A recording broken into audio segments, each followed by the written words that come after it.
Bonsoir à tous, bienvenue sur 8 Mont-Blanc à la une de ce jeudi 28 avril. Comme partout en France, des manifestations contre la loi travail ont eu lieu dans nos pays de Savoie. À Annecy, ils étaient près de 1000 à demander le retrait de la loi El Khomri. Une mobilisation plus faible que le 31 mars dernier. Pourtant, les syndicats ne lâchent rien. Outdoor Sport Valley s'implante dans la région chambérienne. Cette pépinière regroupe des entreprises de sport extérieur et de bien-être. Emmanuel Jaude a rencontré un des responsables, ce sera l'entretien de la rédaction. Enfin, dernier épisode de notre série consacrée au théâtre de marionnettes de Genève. Nous irons aujourd'hui à la rencontre de ces comédiens un peu particuliers qui doivent donner vie à leurs personnages articulés. Je vous le disais en titre, pour la 4e fois en moins de 2 mois, salariés, étudiants et lycéens ont défilé dans les rues contre le projet de loi de la ministre du Travail, Myriam El Khomri. L'appel a été lancé par 7 syndicats dont la CGT, FO, FSU et Solidaire. Tous demandent le retrait pur et simple d'une réforme qu'ils jugent trop favorable aux employeurs. Pourtant, des avancées en faveur des salariés ont été présentées par le gouvernement mi-mars. À Annecy, ils étaient entre 800 et 1000 à se réunir devant la préfecture. C'est moins qu'en mars dernier. On écoute quelques réactions recueillies par Fanette de Buisson. Les quelques avancées, elles sont au profit de la mobilisation, parce que si on ne s'était pas mobilisé, on n'aurait pas eu des avancées, mais elles sont largement insuffisantes, puisque les manifestants et les nombreux grévistes ces dernières semaines et mois sur les mobilisations réclament le retrait pur et simple du projet de loi travail, qui dans sa philosophie, fait porter aux salariés les régressions sans précédent et assez historiques. Cette mobilisation, on pourrait dire que par le nombre, elle est moins importante que celle du 31 mars, par exemple. Mais pour autant, dans le pays ou même dans les entreprises, on voit une conflictualité s'installer à l'entreprise qui est de plus en plus dure, et il y aura d'autres manifestations qui seront sans doute très puissantes dans les prochaines semaines et prochains mois à venir. Tant que cette loi ne sera pas purement simplement retirée, nous resterons mobilisés, puisque c'est une loi qui voit un retour en arrière extrêmement important sur les lois qui défendent les travailleurs, tout simplement. Et à noter que les syndicats ont appelé à une nouvelle manifestation en ce dimanche 1er mai. Rendez-vous est donné à 9 h devant le MEDEF.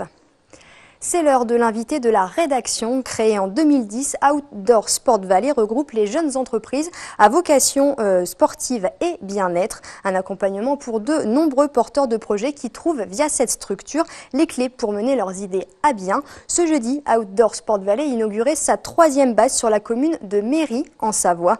Une pépinière d'entreprise qui va peut-être accueillir d'ici quelques semaines les géants de l'outdoor de demain. Rencontre avec l'un des responsables, c'est l'entretien de la rédaction réalisé par Emmanuel Jaude, François Pirot et Christian Rossa.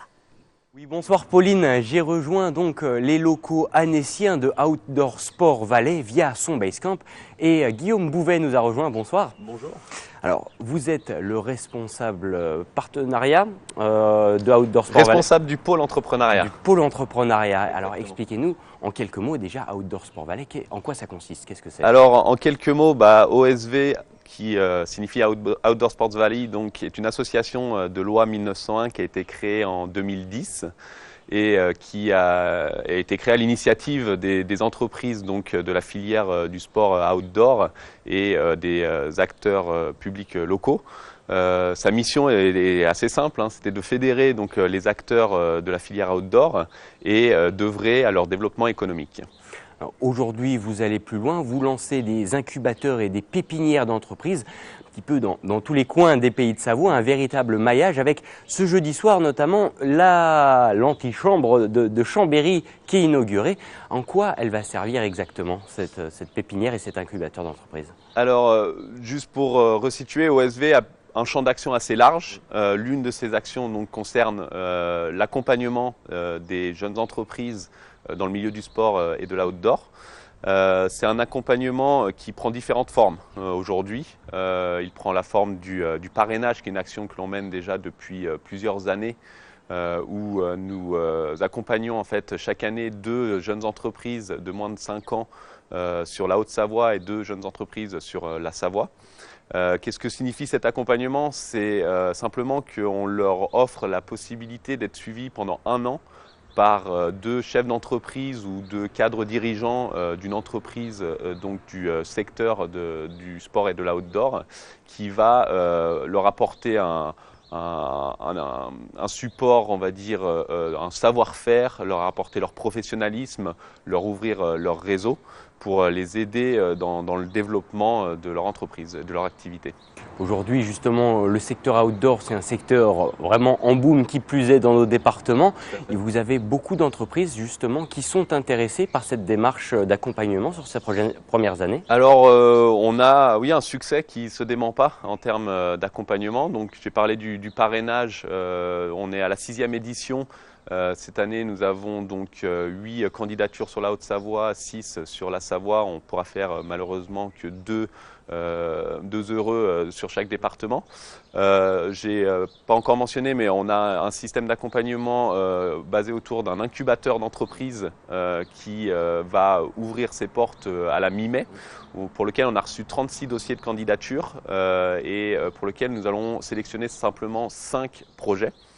Donc à partir de la mi-mai, nous aurons donc 5 porteurs de projets qui ont une idée de création d'entreprise et qui vont être accompagnés pendant 20 mois avec 480 heures d'accompagnement par des experts intervenants donc du milieu de l'outdoor et du sport, mais également des experts spécialistes qui vont pouvoir donc accélérer le développement, la mise en place de cette entreprise pour aussi leur maximiser les chances de succès de ces entreprises. Parce que justement, ces chances de succès, elles se font la plupart du temps dans les premières années de la création de l'entreprise, voire dans les quelques mois qui vont précéder justement ce lancement. C'est bien ça? Voilà, exactement. On a pu constater donc avec le parrainage ces dernières années qu'on a pu aider des entreprises telles que Picture ou Shelter ou InEmotion encore cette année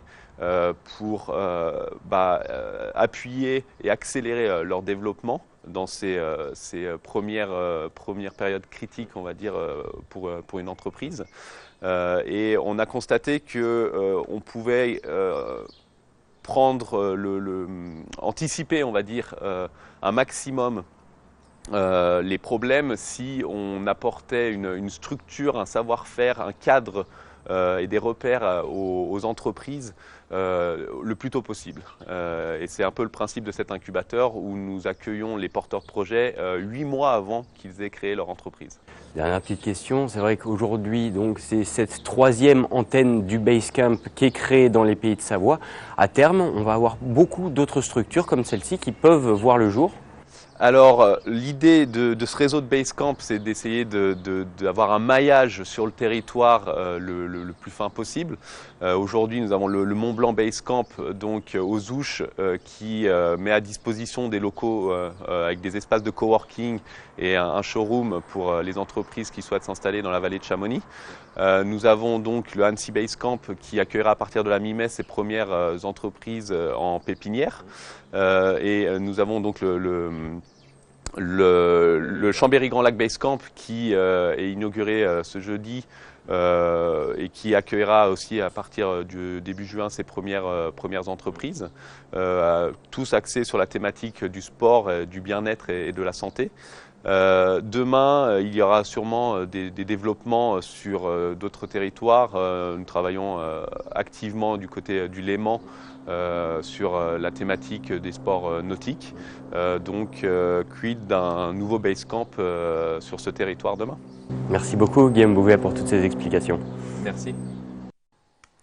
Dernier épisode de notre série consacrée au théâtre de marionnettes de Genève. Aujourd'hui, Jean-Paul Crespi a rencontré les comédiens qui assurent chaque soir la vie du spectacle tout en restant dans l'ombre de leurs marionnettes. Un exercice pas toujours facile, comme vous allez le voir. Jean-Paul Crespi. Si je rêve est un conte en clair-obscur.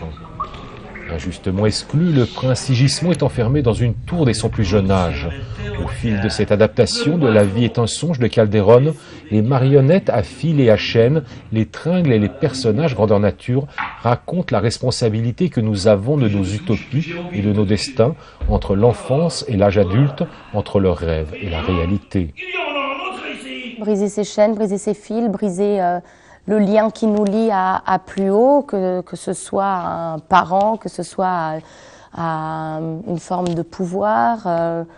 Ça veut dire se positionner aussi, comment on se positionne face à quoi que ce soit, à toute forme de référence ou de pouvoir ou d'abus. Comment on peut se positionner face à ce qui nous entoure. On prend surtout le plaisir de s'exprimer, de jouer, d'écouter le public.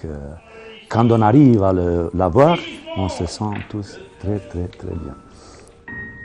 Les artistes marionnettistes nous entraînent sur des chemins qui prennent l'allure de voyages initiatiques, où des techniques oubliées sont remises au goût du jour, où le corps de l'interprète est tour à tour manipulé. Une manipulation, un texte, qu'est-ce qui se raconte dans la scène, et puis il faut y aller, il faut que ça avance, parce que la marionnette, elle ne peut pas s'étaler sur son sort et prendre des temps psychologiques. La plupart sont assez simplifiés, mais c'est pas facile. Hein. C'est pas facile. On ne tient pas la marionnette tout de suite, on ne la tient pas directement. Quoi. Il y a ce fil, et puis c'est délicat. C'est très délicat. On est dans le théâtre de l'imaginaire, on est dans le monde de l'imaginaire, c'est le monde où on peut poser notre imagination et créer des nouveaux mondes, prendre un petit temps, regarder notre monde, enfin voilà, on peut vraiment le mettre à distance. Dans le sillage de leur adaptation d'Antigone, créée au TMG par le passé, Isabelle Mater et Domenico Carli prennent corps avec certaines des questions politiques, psychologiques et métaphysiques que soulève le texte de Calderone. Au TMG, c'est bon que la vie soit encore un rêve de théâtre. C'est toujours le titre pour moi le plus enfant, le plus beau. Le TGFC n'a plus le droit à l'erreur. Demain soir, les Roses se déplacent à Brest. Objectif, ramener les 3 points de la victoire pour sortir de la zone de relégation et espérer un faux pas de leurs concurrents. À 3 journées de la fin, les hommes de Romain Revelli y croient encore plus. Sébastien Germain. 3 matchs pour survivre. Les données sont simples pour le groupe de Romain Revelli. Vendredi dernier, le TGFC a malmené par moments Le Havre, équipe de haut de tableau. Reste maintenant à concrétiser ses progrès entrevus par une victoire qui fuit les Roses depuis maintenant 10 matchs. Tout le monde a été très sévère avec nous avant le match du Havre. Bon, c'était pratiquement mort d'après ce que j'avais cru comprendre. On était relégable, c'était difficile, on était secoué par le public, par tout le monde. Bon, maintenant on a fait un nul contre Le Havre. Je vois que c'est l'embellie, tout le monde on va se sauver, soi-disant on a été super bon, tout le monde est réconcilié. Bon, moi je garde un peu toujours ma logique. Jouons notre match, gagnons notre match, on verra après le classement. Brest, Nancy et Nîmes, le programme qui attend Évian-Thonon-Gaillard d'ici la fin de saison n'est pas insurmontable sur le papier. Problème, le TGFC n'a plus son destin en main. Honnêtement, je m'attendais à toutes sortes de saisons possibles, mais franchement pas à ça, non. Peut-être, jouer le maintien, mais niveau mathématiquement, après, niveau position, se dire, bon, on n'est pas maintenu, mais bon, il faut vraiment un gros concours de circonstances. Honnêtement, personnellement, non. Et pour ce sprint final, le staff technique a décidé d'insister sur l'approche mentale sans pour autant mettre de côté les considérations tactiques. Ne plus se poser de questions, jouer enfin libéré, telles peuvent être les solutions pour les Hauts-Savoyards, aujourd'hui dans la peau du chasseur. Si on se maintient, une équipe qui descend avec tous les mouvements qu'il y a eu dans le club, franchement, si on fait un retour en arrière, même si la saison n'aura pas été jolie, franchement, on aura fait tout le monde au sein du club, on aura fait le travail. Si on se maintient, la saison n'aura pas été belle, mais on aura tous fait le boulot et je pense qu'on pourra être fiers de notre saison, même si ça aurait été très compliqué. Le match à distance avec Niort, premier non relégable, commence donc ce vendredi. Les Roses n'ont quasiment plus le droit à l'erreur. C'est la fin de cette édition. Merci à tous de l'avoir suivi. Passez une très belle soirée et à demain.